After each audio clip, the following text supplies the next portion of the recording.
అందరికీ నమస్తే. రేవంత్ రెడ్డికి ఒక పెద్ద దెబ్బ పడ్డది. ఆ దెబ్బ ఏంటంటే సెంట్రల్ ఎలక్షన్ కమిషన్ ఇచ్చిన దెబ్బ ఇది. జూబ్లీ హిల్స్ ఉప ఎన్నిక. అది చాలా ఇంపార్టెంట్ ఎలక్షన్. రేవంత్ రెడ్డికైనా, బీఆర్ఎస్కైనా ఎవరికైనా ఇంపార్టెంటే. బీజేపీ కూడా ఇంపార్టెంటే పట్టించుకుంటే. అయితే ఇప్పటిదాకా ప్రతిపక్షాలు ఏమైతే ఆరోపణ చేసినాయో వాళ్ళ అభ్యర్థి పైన, ఇప్పుడు సెంట్రల్ ఎలక్షన్ కమిషన్ ఆదేశాలతోన పోలీసులు అదే పని చేసిండ్రు. ఇప్పుడు Naveen Yadav rowdy sheeter family అనేది ఎక్స్పోజ్ చేసిండ్రు. నిజంగా కూడా జూబ్లీ హిల్స్ కాన్స్టిట్యున్సీ ఎంత మాస్ ఉంటుందో అంత క్లాస్ ఏరియా కూడా అది. అక్కడ మిడిల్ క్లాస్ వాళ్ళు తక్కువ ఉంటారు. వాళ్ళందరినీ ఆలోచింపజేసింది ఇది. ఈ రౌడీ షీటర్ ఫ్యామిలీ, ఈ ఫ్యామిలీకి ఓటు వేయాలా వద్దా అనే విషయాలు కొంత చర్చనీయాంశంగా మారినప్పుడు కాంగ్రెస్ వాళ్ళు కౌంటర్ తయారు చేసిండ్రు. వీళ్ళు రౌడీ షీటర్లు కాదు, ప్రజాసేవకులు, వీళ్ళు చాలామందికి సాయం చేసిండ్రు అని కొన్ని వీడియోలు తయారు చేసిండ్రు. ప్లస్ పొన్నం ప్రభాకర్ లాంటి వాళ్ళంతా వీళ్ళు రౌడీ షీటర్లు కాదు, బీఆర్ఎస్ వాళ్ళే రౌడీ షీటర్లు అని చెప్పి కొత్త నినాదం కూడా తెర మీద తీసుకొచ్చిండ్రు. కానీ మొత్తం ఆ కాన్స్టిట్యున్సీలో ఉప ఎన్నిక ఉంది కాబట్టి ఒక 100 మంది రౌడీ షీటర్లను బైండ్ ఓవర్ చేసిండ్రు పోలీసులు. బైండ్ ఓవర్ అంటే ఏంది అనేది కూడా నేను మళ్ళీ ఇదే వీడియోలో లాస్ట్లో చెప్తా వినండి.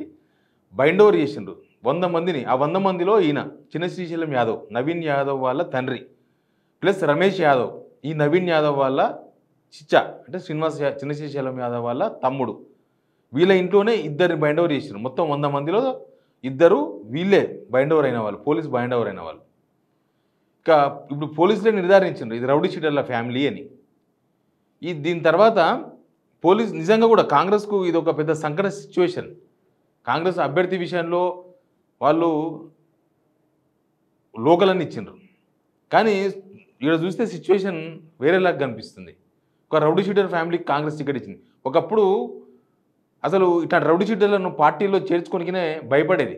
అట్లాంటిది ఇప్పుడు ఏకంగా రౌడీ షీటర్ ఫ్యామిలీకి టికెట్ ఇవ్వడం, ఎక్కడో యూపీలో, బీహార్లో జరుగుతుంటాయంట. ఇట్లా రౌడీ షీటర్లకే టికెట్ ఇవ్వడం, రౌడీ షీటర్ల కుటుంబాలకు టికెట్ ఇవ్వడం అనేది యూపీ, బీహార్ ఈ 2 రాష్ట్రాల్లో ఎక్కువ జరుగుతుందంట. బట్ ఇప్పుడు ఇక్కడ జరిగింది, అందుకే కాంగ్రెస్ ఇరుక్కున్నది అంటున్నాను నేను. సరే, అన్ని విషయాలు మాట్లాడదాం. ఈ ఛానల్ మనది, దీన్ని సబ్స్క్రైబ్ చేయండి, ప్రోత్సహించండి, అన్ని వీడియోలు చూడండి, వాస్తవాలు దగ్గరగా మాట్లాడదాం, ఉన్నది ఉన్నట్టుగానే చెప్పుదాం. దాని ఇంపాక్ట్ ఎట్లుంటుందో సమాజం చూసుకుంటుంది. సబ్స్క్రైబ్ చేయండి, షేర్ చేయండి. ఇక్కడ నా వెనుక ఒక ఫోటోగ్రాఫ్ కనిపిస్తుంది. ఇక్కడ చిన్న శ్రీశైలం యాదవ్ అనే పర్సన్ ఇతను. తర్వాత ఇక్కడ సీతక్క కనిపిస్తున్నారు. వీళ్ళంతా కాంగ్రెస్ కార్యకర్తలు, వాళ్ళ ఫ్యామిలీ ఎవరెవరో. ఎక్కడనో కృష్ణకాంత్ పార్క్లో ఓటాడడానికి పోయినరు వీళ్ళంతా పోయినరు. ఇప్పుడు ఈ చిన్న శ్రీశైలం యాదవ్ అనే పోలీసులు బైండ్ ఓవర్ చేసిండ్రు. వీళ్ళ తమ్ముడు రమేష్ యాదవ్ని కూడా బైండ్ ఓవర్ చేసిండ్రు పోలీసులు. ఇప్పుడు క్లియర్గా అర్థమైంది వీళ్ళు రౌడీ షీటర్ల ఫ్యామిలీ అని. ఇంకెవరు ఆరోపణ చేసిన అవసరం లేదు. అవతల వాళ్ళకి అస్త్రంగా మారింది కదా ఇది. ఒక కాంగ్రెస్ పార్టీ మీద నెగిటివ్ ఇంపాక్ట్ కదా ఇది. ఇప్పుడు ఇంత ఇంపార్టెంట్ ప్రతిష్టాత్మకంగా తీసుకున్న ఎలక్షన్లో ఇవ్వద్దా రౌడీ షీటర్ల ఫ్యామిలీకు? రౌడీ షీటర్లకు కూడా ఇవ్వచ్చు టికెట్లు, కానీ దాని ఇంపాక్ట్ జనాల మీద ఉంటుంది. జనాలు ఆలోచిస్తారు. ఇప్పుడు రౌడీ షీటర్లు అంటే వీళ్ళు ఏమైనా మర్డర్లు చేస్తున్నారా? ఇప్పుడు రౌడీ షీటర్ అయితే ఉత్తగా ఓపెన్ చేయరు కదా. ఇప్పుడు చిన్న శ్రీశైలం యాదవ్ మీద చాలా సంవత్సరాల నుంచి రౌడీ షీట్ ఉంది, ఉత్తగానే ఓపెన్ కాలే కదా.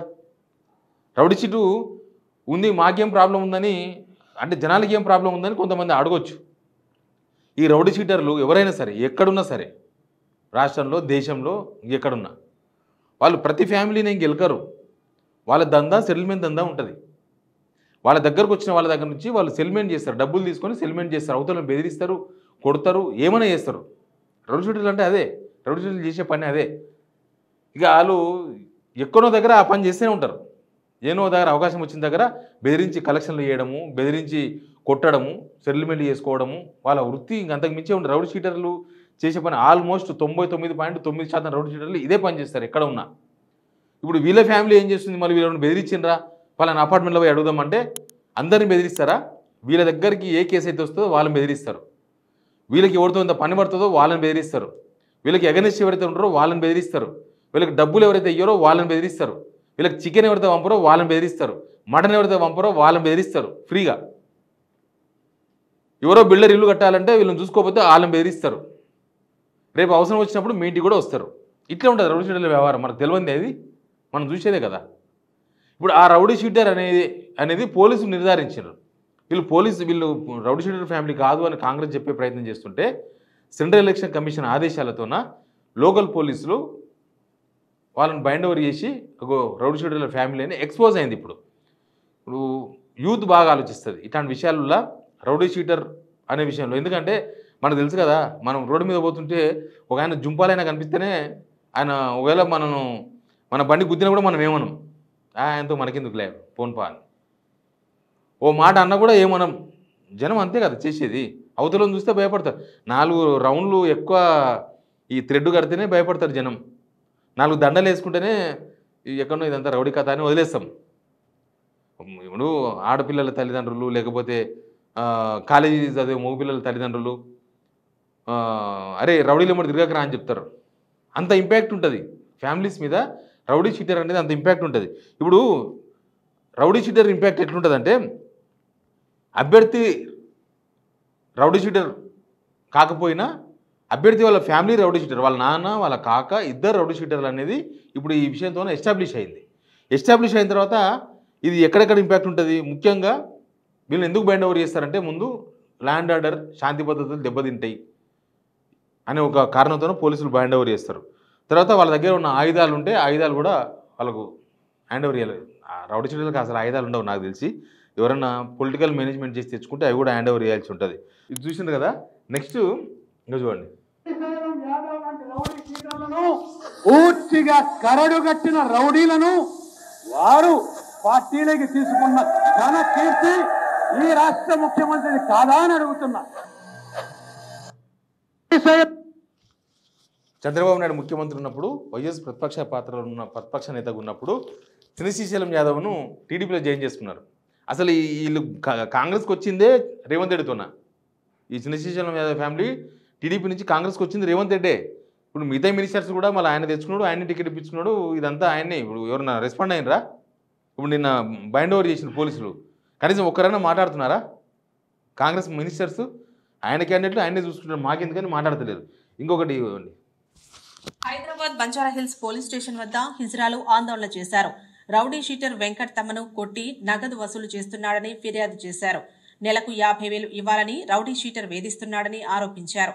ఎన్నిసార్లు ఫిర్యాదు చేసినా పోలీసులు పట్టించుకోవడం లేదని ఇందిరానగర్కు చెందిన హిజ్రాలు ఆవేదన వ్యక్తం చేశారు. పోలీస్ స్టేషన్ ఎదుట బైఠాయించి న్యాయం చేయాలని నినాదాలు చేశారు. వెంకట్ యాదవ్ ఇప్పుడు అభ్యర్థి ఎవరైతే ఉన్నారో వాళ్ళ తమ్ముడు ఇజ్రాయల్ను 50,000 ఇవ్వాలి, నెలకి 50,000 ఇవ్వాలని చెప్పేసి వేధించారు అని వాళ్ళు రీసెంట్ వార్త. ఇది 2022-23 ఆ టైం వార్త. ఇది వాళ్ళు ఆ పోలీస్ స్టేషన్ ముందర ధర్నా చేస్తున్నారు. ఏమని అర్థం చేసుకోవాలి? వీళ్ళు రౌడీ షీటర్లు ఎక్కడ ఉన్నా ఇదే పని చేస్తారని అర్థం చేసుకోవాలి. అందుకే కాంగ్రెస్ మినిస్టర్స్ ఎవరు మాట్లాడతలేరు. అసలు ఇది కాంగ్రెస్ డ్యామేజ్ కంట్రోల్ చేసే ప్రయత్నం చేశారు కానీ లేదు, ఇది ఒక పెద్ద డిఫెన్స్లో పడ్డది కాంగ్రెస్ ఈ దెబ్బతోన. పోలీసులు బైండ్ ఓవర్ చేయడం అనేది వాళ్ళని పార్టీని డిఫీట్ కింద తీసుకుపోయింది ఏకంగా. అసలు ఒక ప్రజాపాలన అని చెప్పుకుంటున్న టైంలో ఈ రౌడీ షీటర్ల ఫ్యామిలీకి టికెట్ ఇవ్వడం అనేది అది ప్రజాపాలన కిందకి, కాంగ్రెస్కి ఇది ఒక పెద్ద ప్రతిష్ట నష్టం. ఇది ఒక క్లీన్ గవర్నెన్స్ కాదు అని చెప్పడానికి ఇది ఒకటి అవకాశం కనిపించింది. విపక్షాలకు కూడా ఆయుధంగా కనిపించింది కదా. ఆల్రెడీ ఇది ఒకటి తయారు చేసింది మేనిఫెస్టో. కాంగ్రెస్ పార్టీ 6 గ్యారంటీలు, జూబ్లీహిల్స్ ఉప ఎన్నిక మేనిఫెస్టో, జండనారాలోని రౌడీ షీటర్లకు కేసులు ఎత్తివేత హామీలు అంట ఇవి కాంగ్రెస్ అని సడరిగా పెట్టిండ్రు.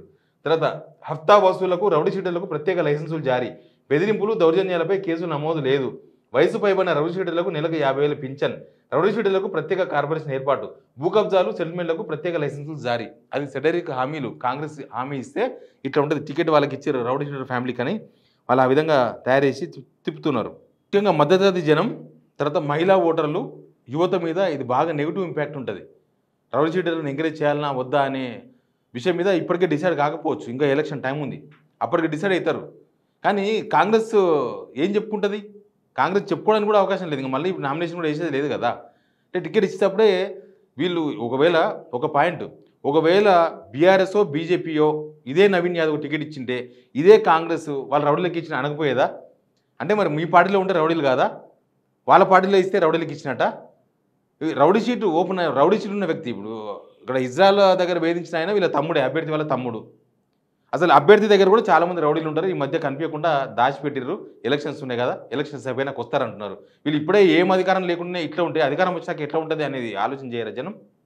ఇది కాంగ్రెస్కి దెబ్బ అంటున్నాం. ఇది కాంగ్రెస్ చేసిన తప్పు. ఇది ఒక వ్యూహాత్మక తప్పు. ఇది ఇక బైండ్ ఓవర్ అంటే ఏం కాదు. బైండ్ ఓవర్ అంటే పోలీసులు ఎప్పుడు పిలిస్తే అప్పుడు వెళ్ళాలి. తర్వాత ఎలక్షన్ మీటింగ్, ఎలక్షన్ ప్రచారం పోకుండా, ర్యాలీలకు పోకుండా కూడా పోలీసు నిబంధనలు పెట్టవచ్చు ఆయనకి. ప్లస్ పోలీస్ స్టేషన్కి ఇప్పుడు పిలిస్తే అప్పుడు వచ్చేస్తూనే ఉండాలి. తర్వాత ఎలక్షన్ సమయంలో ఇంట్లోనే ఉంటా అని రాతపూర్వకంగా రాసేయాల్సి ఉంటుంది. పోలీసు వాళ్ళు కోరుకుంటే అది కూడా రాసేయాల్సి ఉంటుంది. తర్వాత బైండ్ ఓవర్ ఖచ్చితంగా సహకరించాలి, పోలీసు వాళ్ళకి సహకరించాలి. ఎలక్షన్ మీటింగ్స్లో ప్రొవోకేటివ్ స్పీచ్ చేయకూడదు.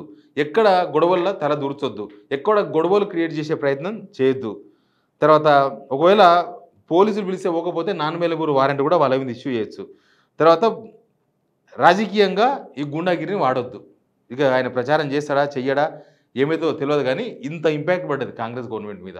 ఒక్క అభ్యర్థిని ఎంపిక అనేది మొత్తం హోల్గా ఇది ఓన్లీ జూబ్లీస్కి మాత్రం పరిమితం కాదు. కాంగ్రెస్ మీద ఇది ఒక ముద్ర. దేశవ్యాప్తంగా కూడా ప్రచారం చేస్తారు. దేశవ్యాప్తంగా వీళ్ళు రకరకాల రాష్ట్రాల్లో ఎలక్షన్ వచ్చినప్పుడల్లా దీన్ని అవతలలో వాడుకునే అవకాశం ఉంది వీళ్ళు చేసిన ఈ పనికి. బట్ చూద్దాం ఏమవుతుందో. బట్ జనం మాత్రం లోకల్ అని వీళ్ళు చెప్తున్నారు కదా, లోకల్ అంటే గౌరవించాలి. కానీ నవీన్ యాదవ్ విషయంలో గౌరవంతో కాదు, భయంతో మాట్లాడుతున్నారు. లోకల్ అయితే గౌరవంగా మాట్లాడాలి, కానీ భయంతో ఎందుకు మాట్లాడుతున్నారు అనేది వెరీ ఇంపార్టెంట్ పాయింట్. భయంతో మాట్లాడుతున్నారంటేనే వీళ్ళ వ్యవహారం అంతా తెలుసు జనాలకు అనేది ఇంకొక ending point. Please subscribe signal TV.